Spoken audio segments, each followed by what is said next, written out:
الحمد لله الذي لم يتخذ ولدا ولم يكن له شريك في الملك ولم يكن له ولي من الذل وكبره تكبيرا ثم أشهد أن لا إله إلا الله وحده لا شريك له وأشهد أن سيدنا وسندنا وحبيبنا ومولانا محمدا عبد الله رسوله الذي أرسله بالحق بشيرا ونذيرا وداعيا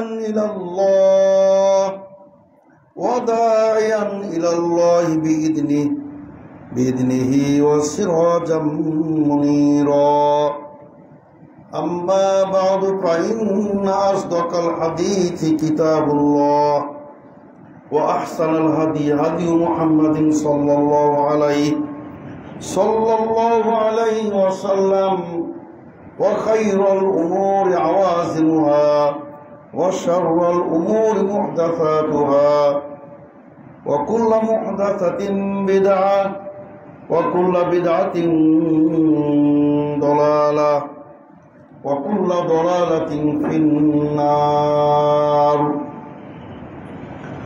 أما بعد فأعوذ بالله من الشيطان الرجيم قل إن كنتم تحبون الله فاتبعوني يحببكم الله ويغفر لكم ذنوبكم والله غفور رحيم.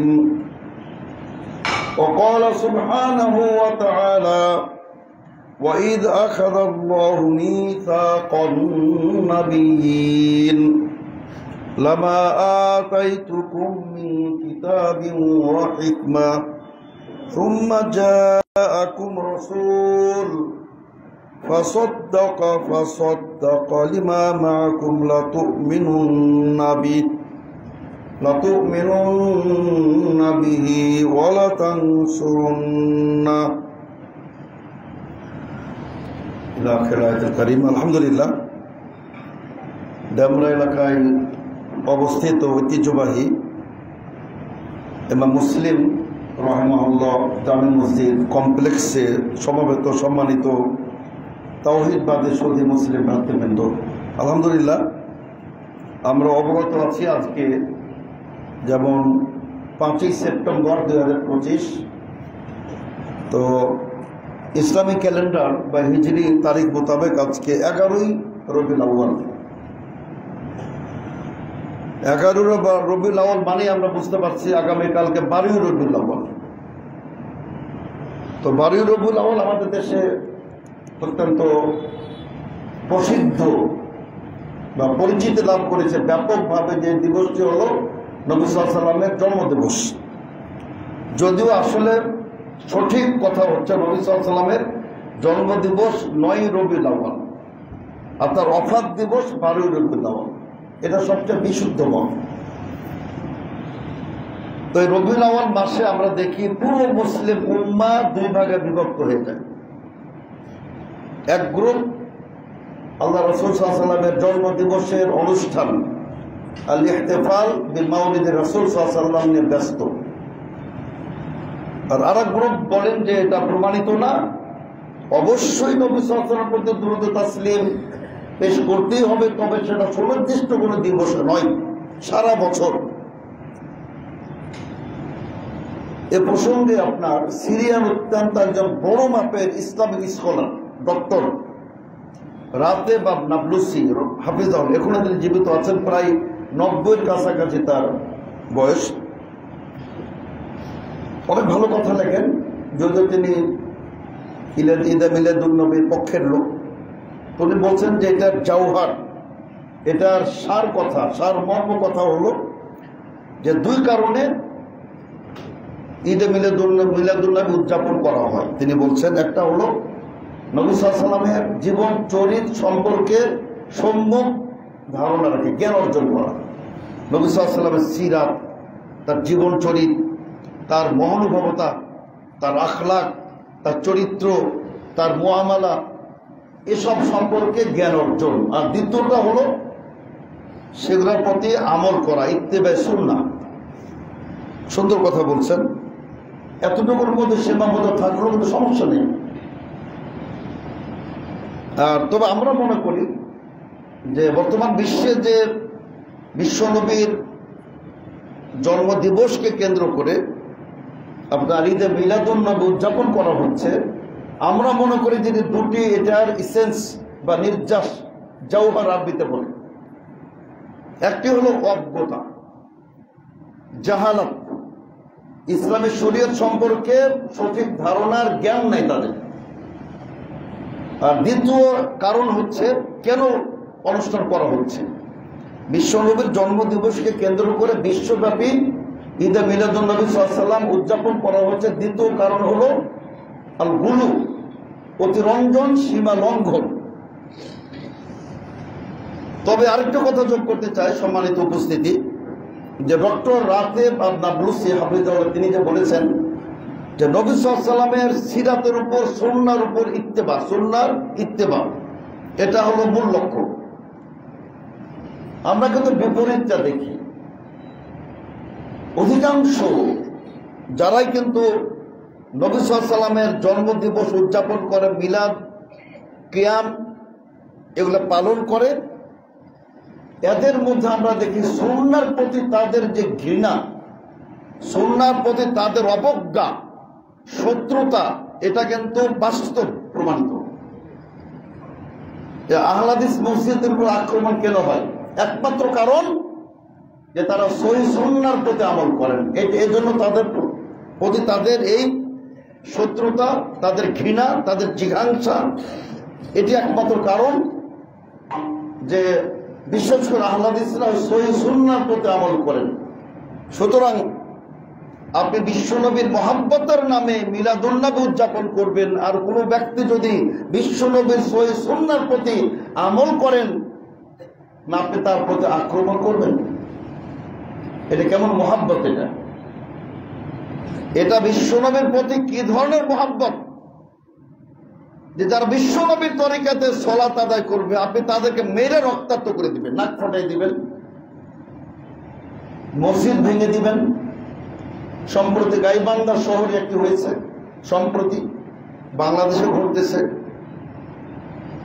আর ওরাও জানছে যে বাংলাদেশে বিচার হবে না, আহলে হাদিসদেরকে মারো, ধরো, কাটো, হত্যা করো, বাংলাদেশের পক্ষে বিচার হবে না, লাইসেন্স দিয়ে দেওয়া হয়েছে। কিন্তু একটা যদি কাদিয়ানের গায়কে হাত দেয়, কাদিয়ানের গায়কে হাত দেয়, শিয়াদের উপর হাত দেয়, আন্তর্জাতিক চাপ আসবে। কিন্তু আহলে হাদিসরা বাংলাদেশে কেন, সারা পৃথিবী, তাদের আল্লাহ ছাড়া কেউ নেই, আল্লাহ ছাড়া কেউ নাই, সব তখন এক। যত ইসলামী দল, যত ইসলামী সংগঠন, যত ইসলামী ব্যক্তিত্ব, আহলে হাদিসের বিরুদ্ধে সকল সব এক। নিজেদের মধ্যে যতই মারামারি করুক, আহলে হাদিসের বিরুদ্ধে সবাই তখন এক। বলছিলাম সম্মানিত সদস্যবৃন্দ, একটা ভিডিও দেখলাম আমি, খুব চমৎকার তৈরি করেছে। জানি না তারা কি উদ্দেশ্যে তৈরি করেছে, কোন পক্ষের লোক সেটা বোঝা যায় নাই। চমৎকার বলছে যে মিলাদুন নবী জায়েজ, 100% জায়েজ, শুধুমাত্র দলিলের অভাবে প্রমাণ করতে পারছি না। চমৎকার কথা কিন্তু, যে ঈদে মিলাদুন নবী এটা 100% জায়েজ, কিন্তু প্রমাণ পাচ্ছি না।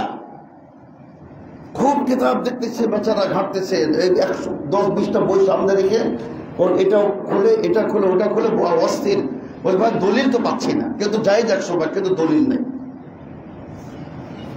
এর জন্য আব্বাসী সাহেবকে আমি ধন্যবাদ জানাই, এনায়েতুল আব্বাসী সাহেবকে আমি ধন্যবাদ জানাই, উনি ক্লিয়ার বলে দিয়েছে বিনা দলিলে জায়েজ। তারপর উনি জানেন এটার দলিল কিয়ামত পর্যন্ত কেউ দেখাতে পারবে না। এটা বাস্তবতা, যেটা ঘটেই নাই সেটা হবে করতে, প্রমাণ দিবে করতে যায় কিয়ামত পর্যন্ত, এটা অস্তিত্ব কেউ প্রমাণ করতে পারবে না। সম্মানিত সদস্যবৃন্দ, তো এখানে আমি আল্লাহ রাসূল সাল্লাল্লাহু আলাইহি ওয়াসাল্লামের তার জীবন চরিত্র নিয়ে, কি প্রেক্ষাপটে তিনি জন্মগ্রহণ করলেন, আইয়ামে জাহেলিয়াতের সেই অন্ধকারের যুগে কিভাবে তিনি সমগ্র বিশ্বকে আলোকিত করলেন, আমরা সেগুলো আলোচনা আসবো ইনশাআল্লাহ। তবে তার আগে যেহেতু প্রসঙ্গ এসে গেছে, একজন অ্যানালাইসিস করেন, উনি ওনার নামই হলো সুলাইমান অ্যানালাইসিস। কেউ তাকে বলে বিভিন্ন, মানে আমি সেদিকে বলবো না, কেউ প্যারালাইসিস বলে না, হতাম সেটা বলবো না। তো অনেক সময় তিনি হক কথা বলেন, তিনি একটু টোটালি জামাত ঘেঁষা, শিবির ঘেঁষা, সেটা তার ব্যাপার, কিন্তু অনেক সময় তিনি হক কথা বলেন। তিনি একটা মন্তব্য করেছেন, সুন্দর একটা তিনি ভিডিও করেছেন, যে কওমিরা আহলে হাদিসদের সাথে কেন পেরে উঠছে না। তার কারণ আহলে হাদিসের সামনে দাঁড়াতে পারছে না কেউ। বাহাস, মুনাজারা, আলোচনা, দলিল, আদিল্লার আলোকে কেউ টিকতে পারতেছে না। তার কারণ কি? তো তিনি এতদূর বলেছেন যে লক্ষ লক্ষ লোক আহলে হাদিস হচ্ছে, এবং ক্লিয়ার বলেছেন যে একটি বছরে যদি 5 লক্ষ লোক আহলে হাদিস হয়, কিন্তু 5 জনও আপনি দেখাতে পারবেন না যে কোনো আহলে হাদিস হানাফি হয়ে গেছে অথবা অন্য মাযহাবে চলে গেছে। একজন সব, মানে 5 লক্ষ যেখানে আপনি পাবেন যে হানাফিতে আহলে হাদিস হয়ে যাচ্ছে, আহলে হাদিস থেকে কয়জন হানাফি হলো? তিনি বলতেছেন যে 5 জনও দেখাতে পারবেন না। তো উনি বলতেছেন যে এর সবচেয়ে বড় কারণ যে কওমিদের বাড়াবাড়ি, এবং তিনি বলছেন এই যে তাদের মাদ্রাসায় আক্রমণ, মসজিদ আক্রমণ। ব্রাহ্মণবাড়ি আমরা গেছি, একাধিকবার গেছি, আমাদের প্রতিনিধি গেছে, সেখানে তারা তো আপনার সমস্ত যেগুলো সামগ্রী, নির্মাণ সামগ্রী নষ্ট হয়ে যাচ্ছে। ওখানে বালু, বৃষ্টি, বালু কয়দিন থাকবে, রড, সিমেন্ট চুরি হয়ে যাচ্ছে, তারা নিয়ে যাচ্ছে। নিজেদের জায়গা আর আল্লাহ রাসূল সাল্লাল্লাহু আলাইহি ওয়াসাল্লামের সহিহ সুন্নাহ মোতাবেক, বিশুদ্ধ সহিহ বুখারী মুসলিমের হাদিস দ্বারা প্রমাণিত সুন্নাহ, এগুলোর প্রতি আমল করবে। আর মিলাদ উদযাপনকারীরা যারা বিশ্বনবীর সুন্নাহর নাউজুবিল্লাহ যারা দাবিদার, আজকে তারা মসজিদ নির্মাণ করতে দিচ্ছে না। অপরাধ কি? ওখানে জোরে আমিন হবে। বুখারী হাদিস দ্বারা প্রমাণিত মসজিদ কেঁপে উঠত। সহিহ বুখারী হাদিস, আব্দুল্লাহ ইবনে জুবাইর রাদিয়াল্লাহু আনহু, তিনি এবং তার অনুসারীরা যখন নামাজ পড়তেন, মসজিদ আমিনের জোরে কেঁপে উঠত। অন্য হাদিস তো আছে, রাফা বিয়া সাউতাহু, মাদ্দা বিয়া সাউতাহু।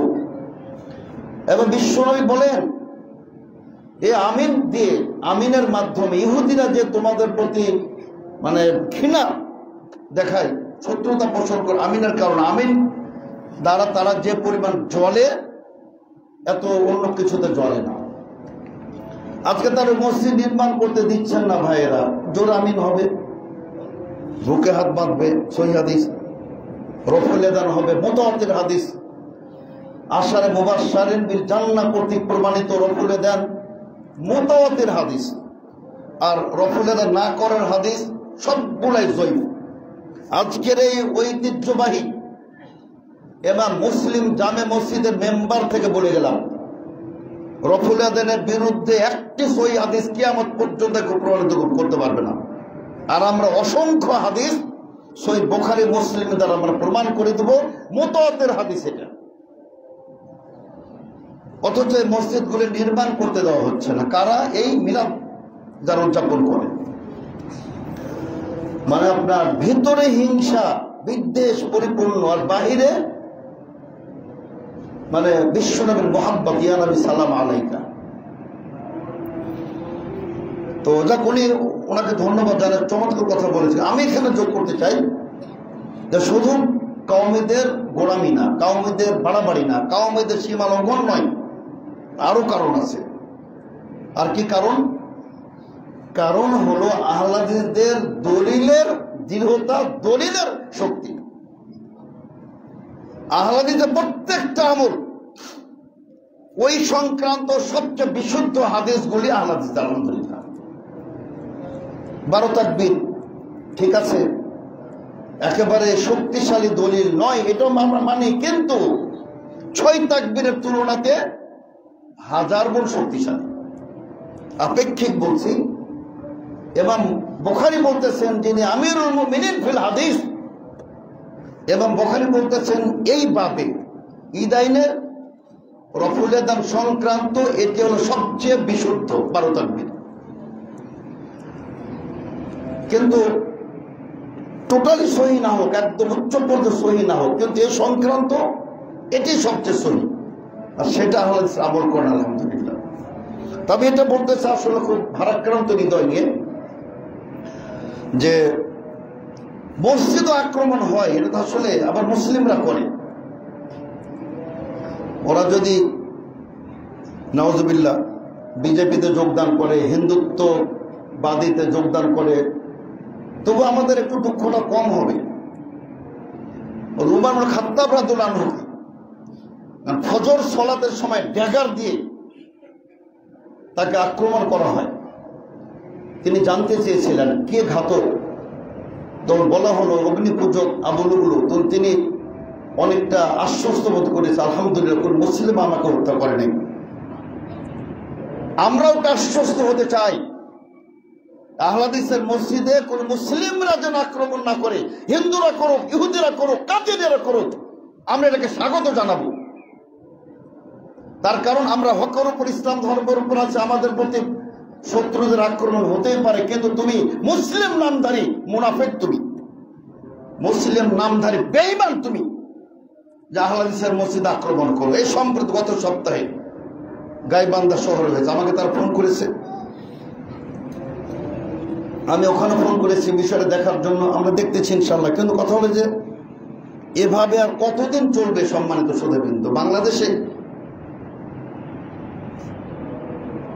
এটা অত্যন্ত বেদনাদায়ক যে আপনার বিষয়গুলো ঘটতেছে সম্মানিত শ্রোতাবৃন্দ। আমি যেন বলতে চাই যে রাসূল সাল্লাল্লাহু আলাইহি ওয়াসাল্লামের মুহাব্বত, এটা আপনার কথা ও কাজে মিল থাকতে হবে। আল্লাহ তাআলা এর জন্য তিনি কি বলেন? কুল ইন কুনতুম তুহিব্বুনাল্লাহ ফাত্তাবিউনি ইউহিব্বুকুমুল্লাহ।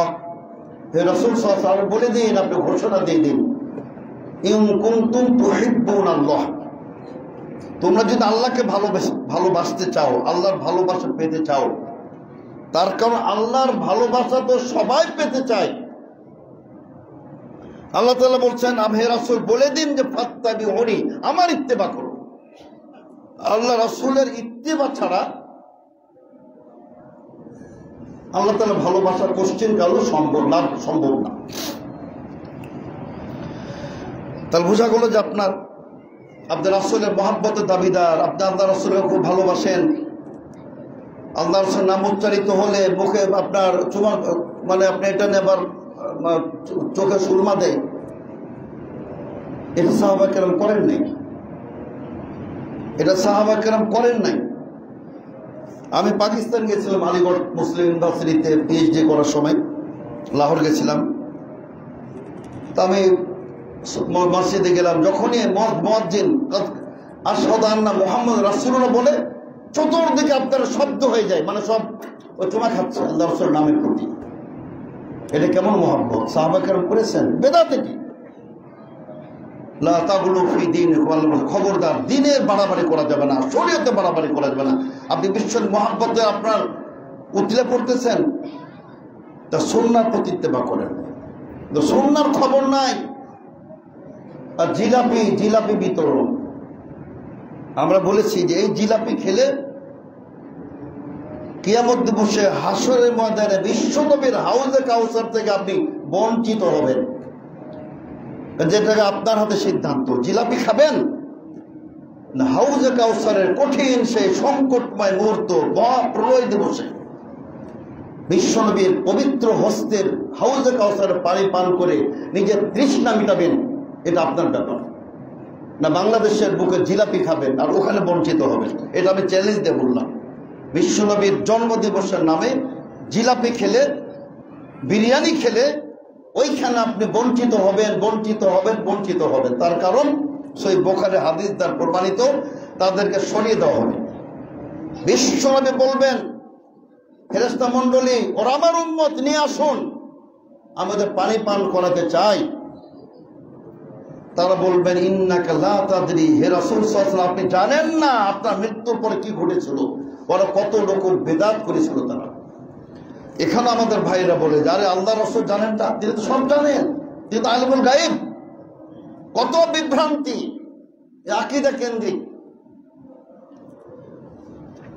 ওদের মধ্যে তারতম্য আছে, ওদের মধ্যে কিন্তু তারতম্য আছে। কিছু গ্রুপ আছে আল্লাহ রাসূল সাল্লাল্লাহু আলাইহি ওয়াসাল্লাম যারা সুন্নি নামে পরিচিত, বেরলভী গ্রুপ, এরা বলে যে নবী সাল্লাল্লাহু আলাইহি ওয়াসাল্লাম তিনি আলিমুল গায়ব, তিনি সর্বত্র হাজির ও নাজির, এবং তিনি আপনার জীবন্ত জিন্দা রাসূল। রাসূল এখনো মরেন নাই, এখনো রাসূল মৃত্যুবরণ করেন নাই। এটা তাদের হলো ভ্রান্তিগুলি আর কি। আরো তো অন্যান্যগুলো আছে, আল্লাহ তাআলা সর্বত্র বিরাজমান, আল্লাহ তাআলা নিরাকার, সবই বিভ্রান্ত, সবই ভুল এগুলা। এই জন্য সম্মানিত শ্রোতাবৃন্দ, আমাদের আল্লাহ রাসূল সাল্লাল্লাহু আলাইহি ওয়াসাল্লামকে মহব্বতের যার প্রকৃত দাবিদার হন, আল্লাহ রাসূলের সুন্নাহর অনুসারী হতে হবে। সম্মানিত শ্রোতাবৃন্দ, আমি আসবো পর্যায়ে, তবে তার আগে একটু বলতে চাই আমাদের নবী সাল্লাল্লাহু আলাইহি ওয়াসাল্লামের জীবনী নিয়ে কিছু শুরুতে কথা বলতে চাই। যে আমিরুশ শুআরা আহমদ শাওকি, মিশরের কবি সম্রাট আহমদ শাওকি, অনেকে যাকে সর্বকালের সেরা কবিও বলেছেন, মুতানাব্বির চেয়েও বড়, ইমরুল কায়েসের চেয়েও বড়, আবু তাম্মামের চেয়েও বড়, অনেকে এমন মন্তব্য করেছেন। মিশরের কবি আহমদ শাওকি মারা গেছেন প্রায় 30-40 বছর আগে। তো তিনি সুন্দর একটি দীর্ঘ কবিতা লিখেছেন বিশ্বনবীর শানে। তো প্রথম বাক্যটাই এত চমৎকার, তো ওয়ালিদাল হুদা ফাল কাইনাতু জিয়াউ ওয়া ফামুজ জামানি তাবাসসুমুন ওয়া সানাউ। তো ওয়ালিদাল হুদা, হেদায়েতের যিনি সবচেয়ে বড় কারণ, সবচেয়ে বড় হাদি, হেদায়েত প্রদানকারী আল্লাহ রাসূল সাল্লাল্লাহু আলাইহি ওয়াসাল্লাম জন্মগ্রহণ করলেন। ফাল কাইনাতু জিয়াউ, সমগ্র বিশ্ব আলোকিত হয়ে গেল। আলহামদুলিল্লাহ। সে জাহিলিয়াতের অন্ধকার, জাহিলিয়াতের কুফরি কিভাবে বিদূরিত হয়ে, কিভাবে আপনার ইসলামের আলোকছটা নূর সারা বিশ্বকে আপনার কুফরি মুক্ত, শিরক মুক্ত, কুসংস্কার মুক্ত, বেদাত মুক্ত, কিভাবে পুরো পৃথিবীটিকে আপনার সুন্দর করে দিল। তো তিনি বলতেছেন, ফামুজ জামানি তাবাসসুমুন ওয়া সানাউ, সারা পৃথিবী একেবারে আনন্দে উদ্বেলিত হয়ে গেল, আনন্দে উৎসাহিত, এবং তারা আল্লাহ রাসূল সাল্লাল্লাহু আলাইহি ওয়াসাল্লামের প্রশংসা থেকে ভাসিয়ে দিচ্ছেন। তিনি এতদূর বলেছেন একটা কবিতায় যে যখন আকাশে চর্চা হলো, আকাশ আলোকিত হয়ে গেল। আকাশ আপনার এখানে বিভিন্ন, ওটা আপনার জিনাত, তার সৌন্দর্য বেড়ে গেল আকাশের, এবং পৃথিবীটাও পুরো ধরিত্রী, সমগ্র ধরিত্রটাই সৌরভময় সুরভিত হয়ে গেল বিশ্বনবীর আগমনের কারণে। দুজাক তিনি ওভাবে মিলাদের কথা বলেন নাই। আল্লাহ রাসূল সাল্লাল্লাহু আলাইহি ওয়াসাল্লামের এখানে জন্ম আসলেন মানে তার রিসালাত, তার কারণ তিনি যখন জন্মগ্রহণ করেন তখনও তো আরো বিশ্ব আলোকিত হয় নাই। তখন আপনার শিরক বেদাত কুফরি ছিল। শিরক বেদাত কুফরি তাগুতি কখন থেকে উচ্ছেদ শুরু হলো? যখন বিশ্বনবীর প্রতি ওহী অবতীর্ণ হলো, ইকরা বিসমি রাব্বিকাল্লাযী খালাক। এজন্য আল্লাহ তাআলা কি বলেন? ওমা আরসালনাকা ইল্লা রাহমাতাল লিল আলামিন, হে রাসূল সাল্লাল্লাহু আলাইহি ওয়াসাল্লাম, আপনাকে আমি রিসালাত প্রদান করেছি। ওমা আরসালনাকা, আল্লাহ তাআলা বলেন না যে আপনি জন্মগ্রহণ করেছেন এজন্য যে আপনি সারা বিশ্বের জন্য রহমত স্বরূপ, বরং আপনাকে আমি রিসালাত প্রদান করেছি সমগ্র বিশ্বের বা বিশ্ববাসীর জন্য আপনাকে প্রেরণ করেছি, মানে এখানে রিসালাত প্রদান করেছি সমগ্র বিশ্বের জন্য রহমত স্বরূপ। সম্মানিত শ্রোতাবৃন্দ, তো দেখুন আমাদের নবী মুহাম্মদ রাসূলুল্লাহ সাল্লাল্লাহু আলাইহি ওয়াসাল্লাম সমগ্র পৃথিবীতে কিয়ামত পর্যন্ত একমাত্র ব্যক্তি যার আগমনের হাজার হাজার বছর পূর্বেই যাকে নিয়ে চর্চা হতো, আলোচনা হতো। সুবহানাল্লাহ। ঠিক আছে, আপনার শেক্সপিয়ার, রবীন্দ্রনাথ ঠাকুর, যত বড় বড় ব্যক্তি আছে পৃথিবীতে, জর্জ ওয়াশিংটন, আরো যারা বর্তমানে আছেন, অতীতে গেছেন, কার্ল মার্কস, লেনিন, মাও সেতুং, আরো যত বড় বড় আছেন গেছেন, তা জন্মের আগে তো পৃথিবীর কেউ কিচ্ছু জানতো না।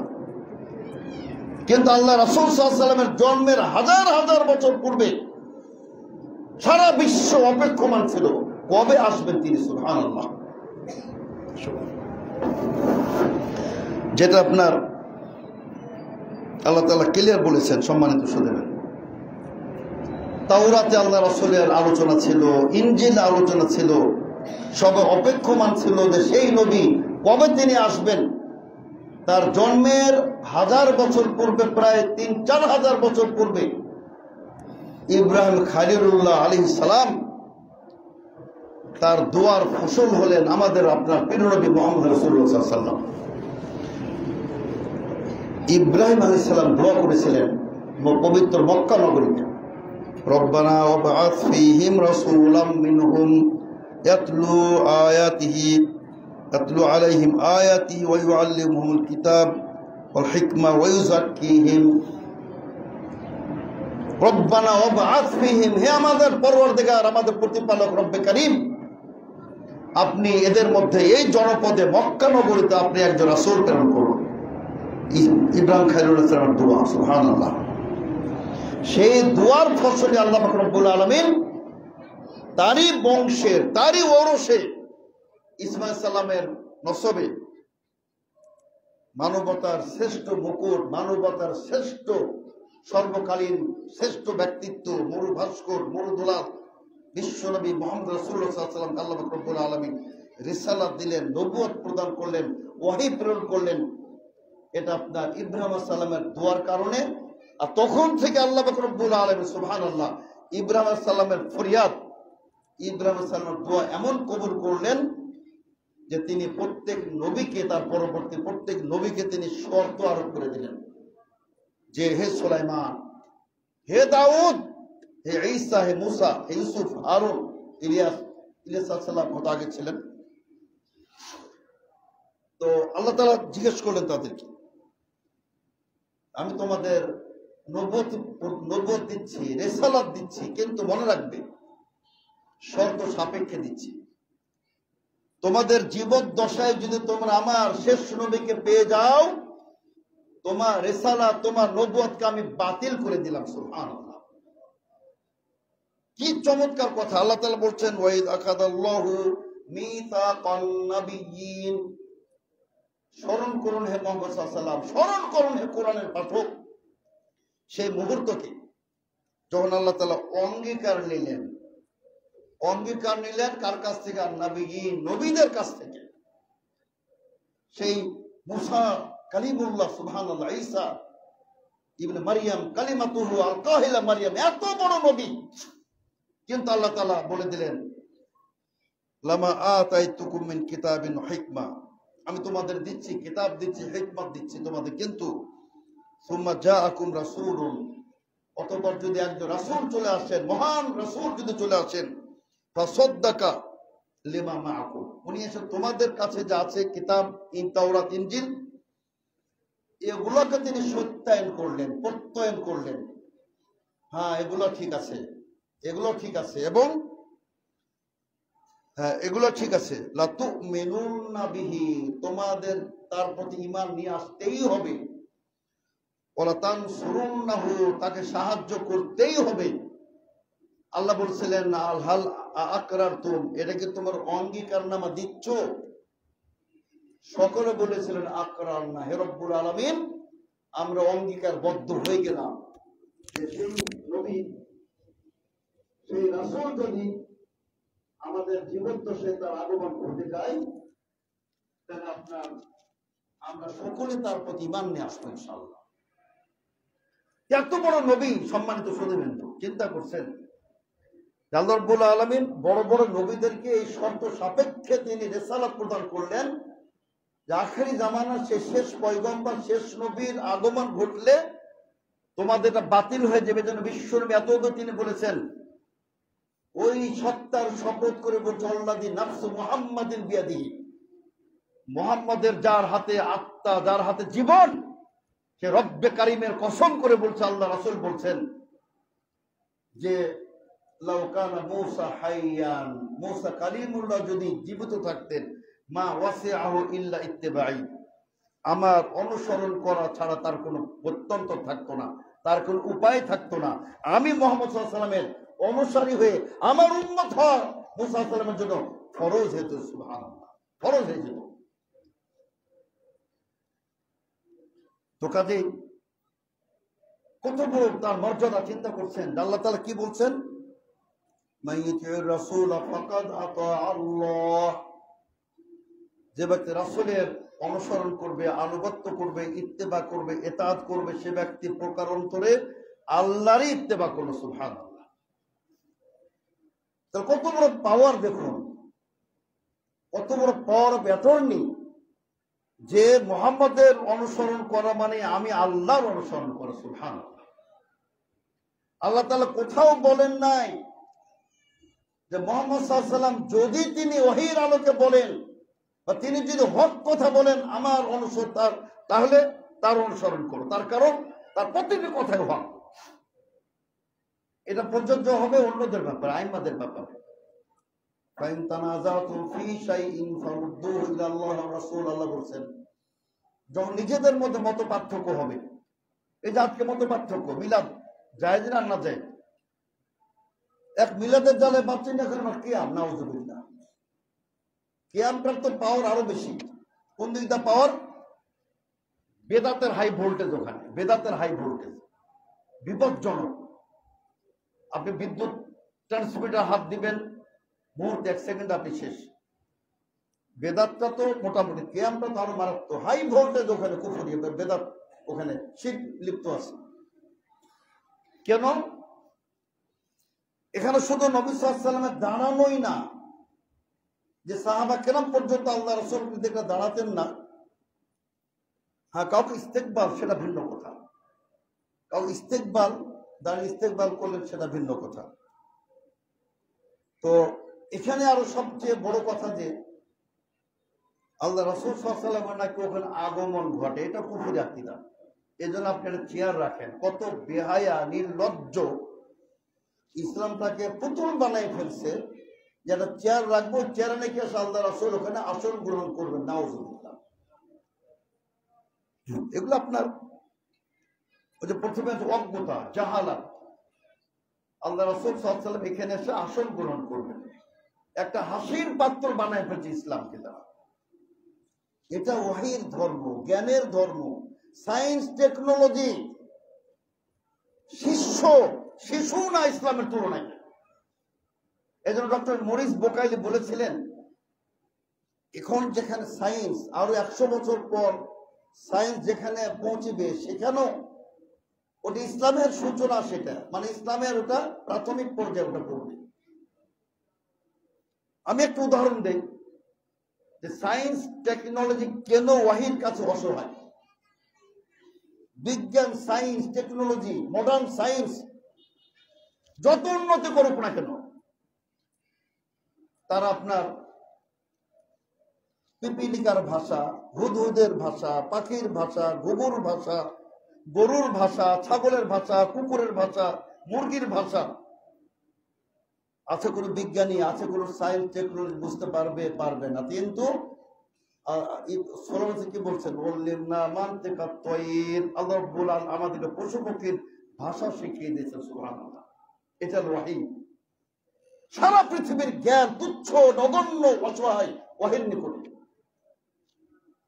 মুসা আলাইহিস সালাম সেই তরঙ্গমালা, উত্তাল তরঙ্গমালা, সাগরকে কিভাবে তিনি থামাই দিলেন, যে কুল্লু ফিরকিন কাত্তাউদিল আজিম, দুটো পার্শ্ব যেন বিশাল সুউচ্চ পাহাড়, আর পানির স্রোত থেমে গেল, পানির বহমান থেমে গেল, মাঝখানে পথ তৈরি হয়ে গেল। সুবহানাল্লাহ। আছে পৃথিবীর কোন সুপার পাওয়ার? সে আপনার একটা নদীর স্রোত থামাই দিবে? যেখানে অসহায় আল্লাহর শক্তি রাসূলের মাধ্যমে প্রকাশিত পাই, সেটাই হলো মুজিজা।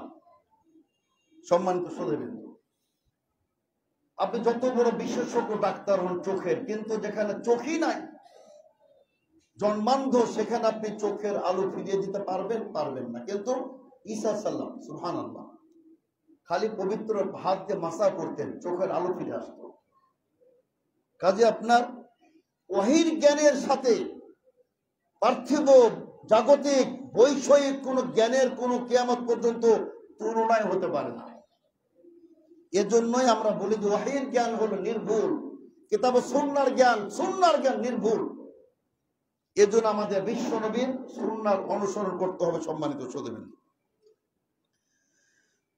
ঈসা আলাইহিস সালাম, সম্মানিত শ্রোতাবৃন্দ, তিনি আগে বলে দিয়েছেন তার উম্মতকে, ওয়াইদ ক্বালা ঈসা ইবনে মারইয়াম ইয়া বনি ইসরাঈল, ঈসা ইবনে মারইয়াম বলেছিলেন, হে বনি ইসরাঈল লোকেরা, তোমরা শুনে রাখো, ইন্নী রাসূলুল্লাহ ইলাইকুম, আমি তোমাদের নিকট আল্লাহর রাসূল, আমি তোমাদের নিকটে আল্লাহর রাসূল, মুসাদ্দিকাল লিমা বাইনা ইয়াদাইয়া মিনাত তাওরাত, আমার পূর্বে যে তাওরাত এসেছিল, মুসা সাল্লাম নিয়ে এসেছিলেন, আমি সেটারও সত্যায়ন করতেছি।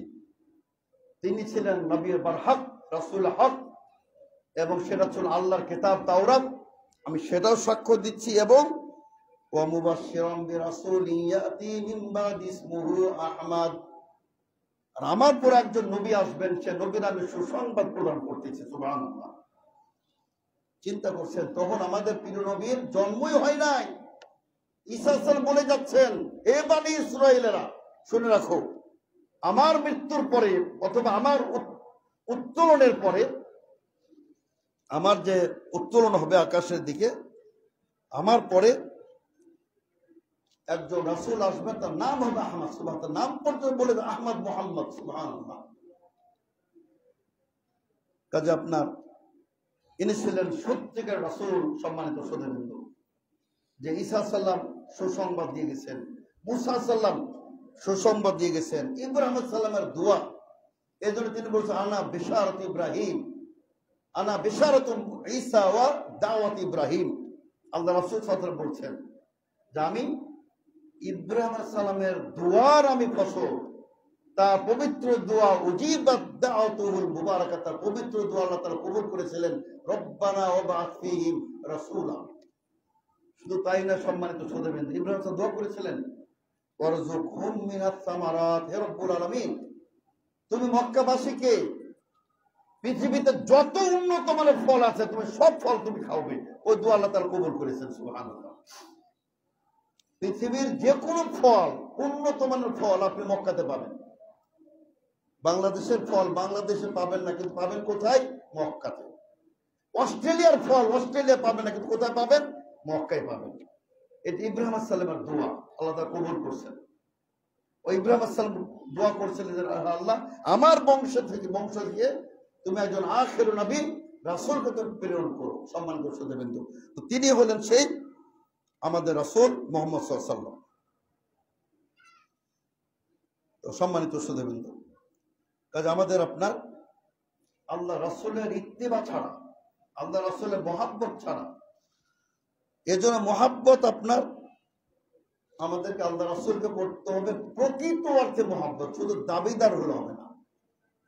শুধু দাবি করবেন, ওই যে আপনার লাইলাও বলছিল যে কুল্লু ইয়াদদাই ওয়াসলাম বিলাইলা, কবি বলতেছেন প্রত্যেকে দাবি যা প্রকৃত আমি লাইলার প্রেমিক, আমি লাইলার প্রেমিক, কিন্তু লাইলা তো মাজনু ছাড়া কাউকে ভালোই বাসতো না।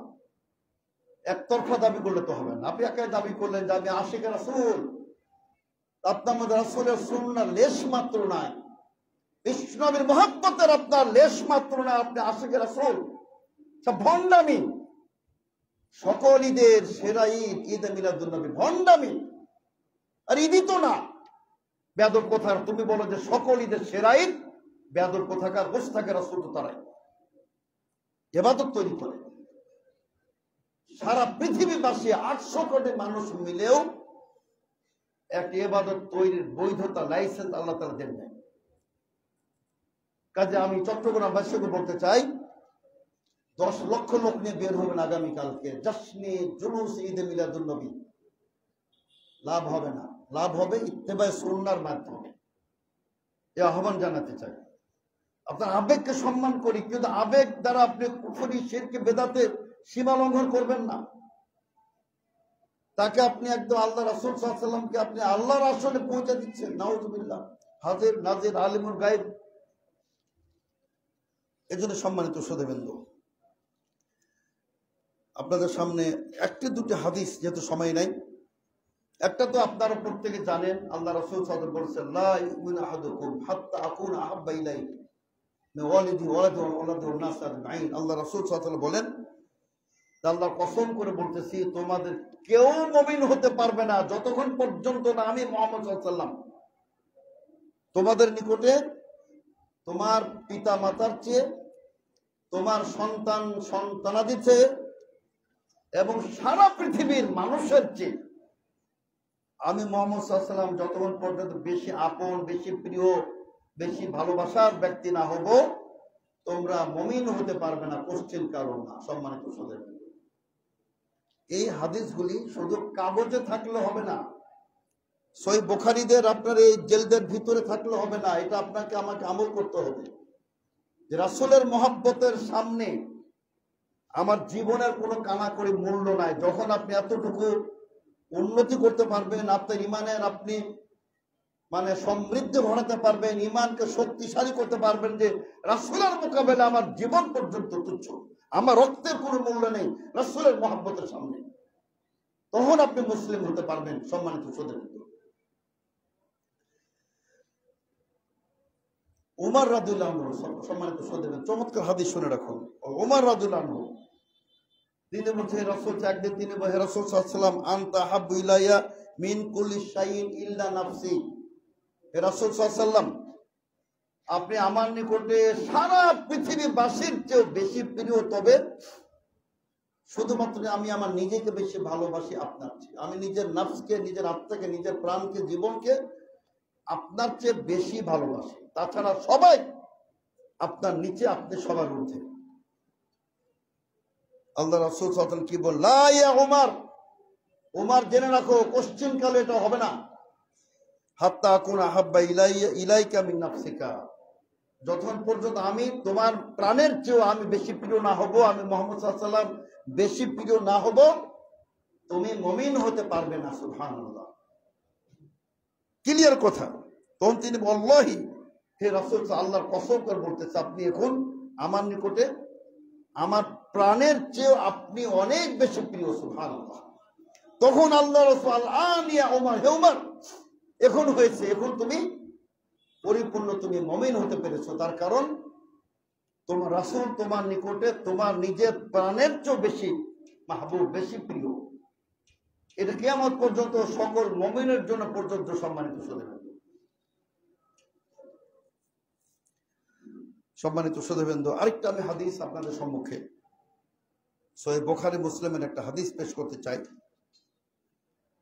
অত্যন্ত গুরুত্বপূর্ণ হাদিস। আল্লাহ রাসূল সাল্লাল্লাহু আলাইহি ওয়াসাল্লাম বলেন, সালাসুন মান কুন্না ফীহি ওয়াজাদা বিহিন্না হালাওয়াতাল ঈমান। আল্লাহ রাসূল সাল্লাল্লাহু আলাইহি ওয়াসাল্লাম বলেন, তিনটি বৈশিষ্ট্য যার মধ্যে থাকবে, তিনটি গুণ, তিনটি ক্রাইটেরিয়া যার মধ্যে থাকবে, সেই ইসলামের প্রকৃত স্বাদটা গ্রহণ করতে পারবে। ইসলামের কিন্তু একটা স্বাদ আছে। সম্মানিত শ্রোতাবৃন্দ, ইসলাম আপনি টের পাবেন। আপনি ফকিরকে 10-20 টাকা 100 টাকা দিলে একটা মনে আনন্দ পান, শান্তি পান। আপনার পিতা মাতার খেদমত করতে পারলে মনে একটু শান্তি পান, একটু ইবাদত করতে পারলে মনে একটু শান্তি পান, হজ করলে মনে একটা শান্তি পান, জামাতের সাথে সালাত আদায় করলে একটা মনে শান্তি পান। এটাই হলো ইমানের স্বাদ। সম্মানিত শ্রোতাবৃন্দ, আপনার যদি বিরক্ত লাগে, পিতা মাতা খালি খরচ খরচ খরচ, তার মানে আপনি মুনাফিক এবং আপনি বেঈমান। আপনার সালাত ভালো লাগে না, হজ ভালো লাগে না, মানুষকে সম্মান করবেন, দান খেরাত করবেন, ভালো লাগে না, তার মধ্যে আপনি ইমানের স্বাদ এখনো পান নাই। ইমানের স্বাদ তো সম্মানিত শ্রোতাবৃন্দ পৃথিবীর সকল মিষ্টির চেয়ে বেশি ওটা মিষ্টান্ন। এই চিনি, ছানার জিলাপি আর ছানার মিষ্টি আর আপনার রসগোল্লা, এইগুলা কোনো স্বাদই না ইমানের স্বাদের সাথে। ইমানের স্বাদ, এক সাহাবী, সম্মানিত শ্রোতাবৃন্দ, তিনি আপনার সীমান্ত পাহারা দিচ্ছেন ইসলামের জন্য, মুসলমানের জন্য, ইসলামী স্টেটকে তিনি পাহারা দিচ্ছেন। একটা তীর এসে বিদ্ধ হলো, সম্মানিত সুধীবৃন্দ, তীর বিদ্ধ হলো, তিনি ইন্তেকাল করতেছেন, নিহত হচ্ছেন, মৃত্যুর মুখে পতিত হয়ে গেছেন বা যুদ্ধের ময়দানে আছেন। তিনি কি বলছেন? ফুজতু রব্বিল কাবা, কাবা ঘরে রবের শপথ করে বলছে আমি কামিয়াব হয়ে গেলাম। সুবহানাল্লাহ। তার ইমানের স্বাদ পেয়েছিল। তীর বিদ্ধ হয়েছে। আম্মার বিন ইয়াসির রাদিয়াল্লাহু আনহু আরেকজন সাহাবী, সুবহানাল্লাহ, আম্মার পাহারা দিচ্ছেন, উনি সালাতে দাঁড়িয়েছেন। তীর বিদ্ধ হয়ে গেছে কিন্তু তিনি সালাত ত্যাগ করছেন না। সালাত শেষে আম্মার বিন ইয়াসির রাদিয়াল্লাহু আনহু তার তীর টেনে খুলে ফেল, বললেন আপনি কেন আমাকে ডাকেন নাই? যখন কোরআন তেলাওয়াতে ছিলাম, সুবহানাল্লাহ, কোরআন তেলাওয়াতের যে স্বাদ, তীরের আঘাত তিনি ওটাকে কোনো গুরুত্বই দেননি, বুঝতে পারেন নাই। কোরআন তেলাওয়াতের স্বাদ তিনি পাচ্ছিলেন। এদের ইমান, সম্মানিত সুধীবৃন্দ। আর এই ধরনের পাক্কা যাদের মুসলমানরা, সাহাবায়ে কেরামরা জীবনেও ঈদে মিলাদুন নবী সাল্লাল্লাহু আলাইহি ওয়াসাল্লাম উদযাপন করেন নাই। আবু বকরের ইমান, উমরের ইমান, এক একজনের বক্তব্য দিতে গেলে এক একটা খুতবার প্রয়োজন হবে। সম্মানিত সুধীবৃন্দ, তারা জীবনেও কেউ মিলাদ উদযাপন করেন না। আর আপনি কেমন মুনাফিক মুসলিম!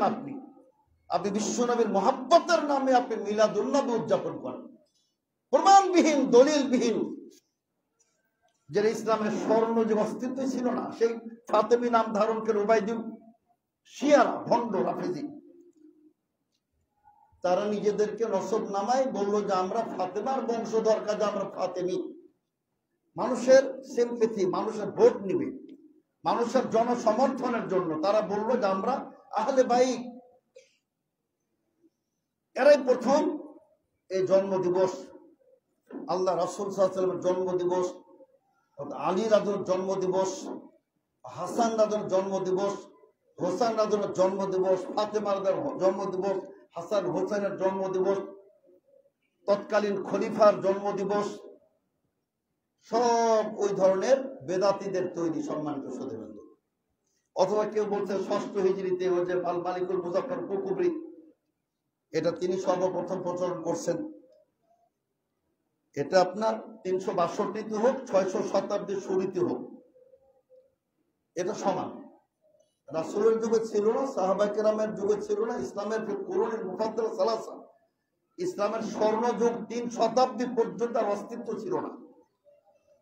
সুতরাং এটা বেদাত হবার জন্য কোনো গবেষণার প্রয়োজন পড়বে না। সম্মানিত সুধীবৃন্দ, এটার জন্য কোনো গবেষণার প্রয়োজন না। এক কথা দিয়ে বেদাত, সম্মানিত, এক কথা দিয়ে বেদাত। সম্মানিত সুধীবৃন্দ,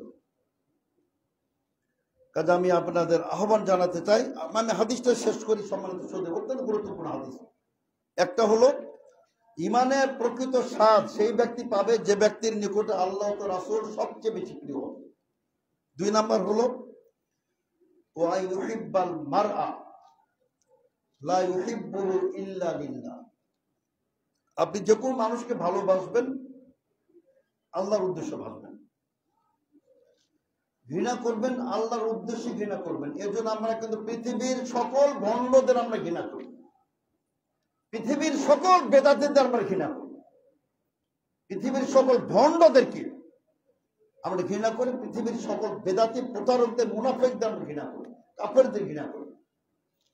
মুমিনদের ভালোবাসি, দায়ীদের ভালোবাসি, আলেমদের ভালোবাসি। এটা কিন্তু এই হাদিসের আলোকে, সম্মানিত সুধীবৃন্দ, সহিহ বুখারী মুসলিমের হাদিসের আলোকে এগুলো, এটা কিন্তু একটা ভাইটাল ইস্যু। সম্মানিত সুধীবৃন্দ, কিয়ামত দিবসে আপনি জানেন সে হাদিসটি, 7 শ্রেণীর লোক আল্লাহ রাব্বুল আলামিন যাদেরকে হাসরের ময়দানে আরশের ছায়াতলে আশ্রয় প্রদান করবেন, স্থান প্রদান। তার মধ্যে 2 ব্যক্তি একজন আরেকজনকে ভালোবাসে আল্লাহর জন্য। সুবহানাল্লাহ। এমনও হতে পারে আপনি তাকে ভালোবাসেন, তাকে আপনি জীবনেও দেখেন নাই, তার কারণ আপনি একজন আফ্রিকান আলেমকে ভালোবাসেন, আপনি জীবনে আফ্রিকা যাননি, উনি বাংলাদেশে আসেননি, মক্কা তো দেখা হয়নি, কিন্তু আপনি ভালোবাসেন ইসলামের জন্য। ওই হাসরের ময়দানে সাক্ষাৎ হয়ে যাবে ইনশাআল্লাহ। হাসরের ময়দানে সাক্ষাৎ হয়ে যাবে, জান্নাতে যাবেন একসাথে। শুধু তাই নয়, যদি আপনি নবীদের ভালোবাসেন, আপনি তো জীবনে দেখেন না কোন নবীকে, কিন্তু ওই নবী আম্বে কেরামদের সাথে আপনার সাক্ষাৎ ঘটে যাবে, হাসর ময়দানে ঘটবে, জান্নাতে ঘটবে ইনশাআল্লাহ। ওই যে আপনার একদম স্পষ্ট আয়াতে আল্লাহ তাআলা বলছেন যে ফাউলাইকা মাআল্লাযিনা আনআমাল্লাহু আলাইহিম মিনান নাবিয়্যিন ওয়াস-সিদ্দিকিন ওয়াশ-শুহাদা ওয়াস-সালিহিন ওয়া হাসুনা উলাইকা রাফিকা।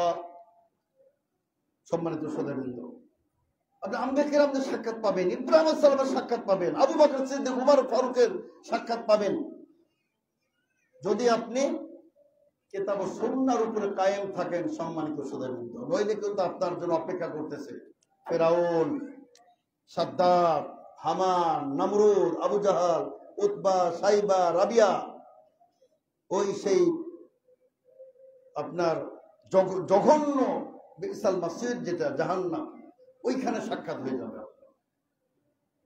দিনের মধ্যে পরিবর্তন করবেন না, দিনের মধ্যে কিছু ঢোকানোর পাণ্ডিত্য দেখাবেন না। দেখলাম এক বেকুফ,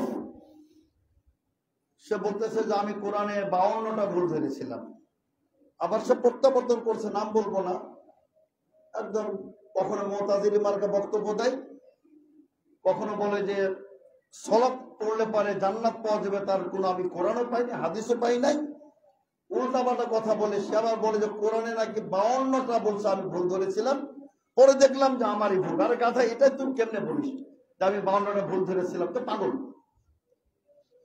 যারা এগুলা কথা বলতে পারে, যারা বড় বড় পণ্ডিত, শেখ মক্কার কাফেরদের বড় বড় কবি সাহিত্যিক, তারা পর্যন্ত নাবিদ বিন রাবিয়া, আমরুল কুলসুম, বড় বড় কবি, নাবেগা জুবিয়ানি, বিশ্ব কবি ইমরুল কায়েস, যাক তার আগে বিদায় নিয়েছে সে, মুতানাব্বি, কত বড় বড় কবি সাহিত্যিক, তারা কোরআনের ভুল পেল না। তারা এটাই বলে দিল ইনহাদা কাউলুল বাশার, এটা মানুষের কথাই হতে পারে না। ছোট্ট একটা আয়াত, ইন্না আতানা কাল কাউসার পড়ে যারা বললো, আর বেকুব বলে যে আমি 52টা ভুল ধরেছিলাম কোরআনে। আজকে এরাই রাজত্ব করতেছে ইসলামে, এরাই মুফতি আজকাল, এরাই ফতোয়া দিচ্ছে, এরা শরীয়ত শিক্ষা দিচ্ছে। সম্মানিত শ্রোতাবৃন্দ, কাজে আমরা আশা করি যে আপনারা সঠিক ইসলাম, বিশুদ্ধ ইসলাম, এটা আপনারা আমল করবেন। আর আরেকটি 3 নাম্বারটা বলে দিই, ওয়ায়াকরাহু ইয়াউদ ইলাল কুফরি কামা ইয়াকরাহু আন ইউকদাফা ফিন-নার। বুখারী মুসলিমের হাদিস, যে সে কুফরিতে, শিরকে আবার ফিরে যাবে, প্রত্যাবর্তন করবে, এটাকে এতটা অপছন্দ করে যেমন সে আগুনে ঝাঁপ দেওয়া অপছন্দ করে। প্রজ্বলিত আগুন, আপনি কি চাইবেন যে ওখানে ঝাঁপ দিবেন? আপনি তো ওখানে বেরিয়ে আসবেন। এরকমই আপনি চেষ্টা করবেন যে আপনি জীবনেও আর কুফরিতে যাবেন না। আপনার ইসলামের হেদায়েত আল্লাহ দান করেছেন, আর আপনি জীবনে কুফরিতে যাবেন না। তো সম্মানিত শ্রোতাবৃন্দ, আলহামদুলিল্লাহ, আমরা এখানে আজকে সমবেত হয়েছি ঐতিহ্যবাহী ইমাম মুসলিম উম্মতের অন্যতম শ্রেষ্ঠ সন্তান, আলহামদুলিল্লাহ, হাদিস বিশারদ আল ইমাম মুসলিম বিন হাজ্জাজ আল কুশাইরি আল-নিসাপুরি, সুবহানাল্লাহ। তার সেই বিশাল হাদিসের তার যে পাণ্ডিত্য, খেদমত, অবদান, সেখান থেকে কিয়ামত পর্যন্ত মানুষ উপকৃত হচ্ছে। সহিহ হাদিস বুখারী শরীফের পরেই জানিস তার সহিহ মুসলিম, ইমামের নামে নামকরণ, আলহামদুলিল্লাহ। আপনি দেখতে পাচ্ছেন গরম, ফ্যান চলতেছে, প্রচন্ড গরম। এখানে তো আপনার একটা বহুতল, নান্দনিক, দৃষ্টিনন্দন, সুন্দর একটি মসজিদ অপরিহার্য। আমি আশা করি আপনাদের নিকটে ডোনারদের, বিত্তশালীদের, ধনাঢ্যদের, শিল্পপতিদের, দেশি বিদেশি বাইরে যারা আছেন, আমি অবশ্যই দৃষ্টি আকর্ষণ করি যে আপনারা এটা দায়িত্ব নিতে পারেন, এখানে মুক্ত হস্তে দান করতে পারেন। এখানে একটা মাশাআল্লাহ বহুতল ভবন, মসজিদ, মহিলাদের ব্যবস্থা থাকবে, আলহামদুলিল্লাহ। আমাদের দেশে তো আস্তে আস্তে চর্চা হচ্ছে, মহিলাদের কোন ব্যবস্থা নাই, মহিলাদের না যায় যাওয়া, অথচ তারই ওয়াইফ মার্কেটে যাচ্ছে, মেলাতে যাচ্ছে, কোনো অসুবিধা নাই। ঈদগাহে আসলে সমস্যা, মসজিদ আসলে সমস্যা, আবার কাবায় যাচ্ছে, ওখানে একসাথে নামাজ হচ্ছে। আমরা তো একসাথে পড়ি না, আমরা তো আলাদা ফ্লোর করে দিই, এখানেও তাদের সমস্যা। তো আমরা চাই যে সহি আকীদা ভিত্তিক, আলহামদুলিল্লাহ, আমরা যেন আমল করতে পারি। ইনশাআল্লাহ এখানে একটা লাইব্রেরি থাকবে, ক্লিনিক থাকবে, যেটাকে কমপ্লেক্স নাম তারা দিয়েছেন, তার মানে এখানে অল থিংস থাকবে এখানে আলহামদুলিল্লাহ। আমি আমাদের মোহতারাম রাসেল ভাই সহ সংশ্লিষ্ট সকলকে ধন্যবাদ জ্ঞাপন করি যে তারা এখানে আলহামদুলিল্লাহ এই ধরনের একটা সুন্দর মসজিদ তারা স্থাপন করেছেন আলহামদুলিল্লাহ। কাজে আমরা সবগুলো মসজিদই, ইমাম মুসলিম মসজিদ, দারুস সালাম মসজিদ, মক্কা মসজিদ, এখানে একটা এলাকা এই আপনার এই যাবা সারুলিয়ায় আলহামদুলিল্লাহ একটা এলাকা সমাজ গড়ে উঠতেছে আলহামদুলিল্লাহ, তাওহীদ ভিত্তিক একটা সমাজ গড়ে উঠতেছে আলহামদুলিল্লাহ। যেখানে আপনারা সাহায্য করবেন, সহযোগিতা করবেন ইনশাআল্লাহ। আমি আবার আহ্বান জানাই যে আমরা যেন দ্রুত এখানে একটা বিশাল একটি জামে মসজিদ, আমরা যাকে সোজা বাংলা পাকা মসজিদ বলি, আমরা যে দেখতে পাই, আপনাদের সার্বিক সহযোগিতা আমরা এখানে প্রত্যাশা করি। بارك الله لنا ولكم في القرآن العظيم ونفعنا وإياكم بالآيات المطهرة ذكر الحكيم إنه تعالى جواد كريم ملك بر رؤوف